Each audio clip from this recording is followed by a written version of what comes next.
Okay, today we're going to talk about water inside of the boat, and this is an Encore that is in the stages of being constructed.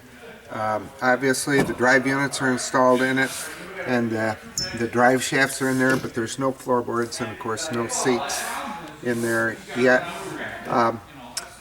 We're talking about water in the boat, and water is intended to come up into these channels around this drive shaft, and will come up in here, and if you look down in there you will be able to see water. And I'm talking about when you're out on the lake in the boat, you'll be able to see water come up in into this area up here. And that is exactly the way that it should be. When the boat is taken out of the lake, out of the water, all the water will drain out these channels and out around the drive shaft in the back. And that's the way the boat is supposed to function.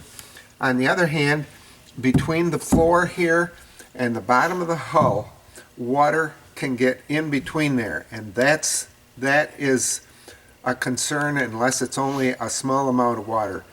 Now, around this drive handle, there's no seal between the drive handle and the boat, and rainwater has the potential, only rainwater, because none of the lake water or anything can get up as high as this handle.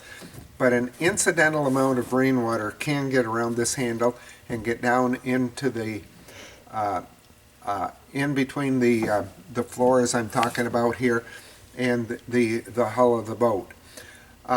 In a minute we're going to talk about how you get that water out of there, but before we go back there, I want to say that it's very, very important. When we put the floorboards in here, we screw them down with a number of screws that go through here, and those screws go through the thickness of the plastic, which is only about 1/4 of an inch thick. And if any one of those screws holding the floorboard in is left out, there is the potential of water getting in between, getting down inside of the boat.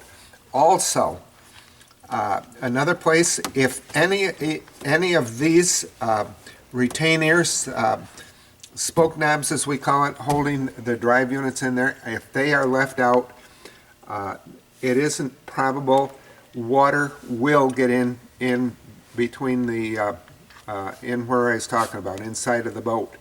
And you do not want to let any significant amount of water get in there, because if you do, the boat will become extremely heavy. It will sit lower in the water, and when you go to take the boat out of the lake, it will be just incredibly heavy. Now, the way that you do need to get the incidental amount of water, and I'm talking about the water that can get around the steering handle, is back here in the keels. And you will need a 7/32 Allen wrench.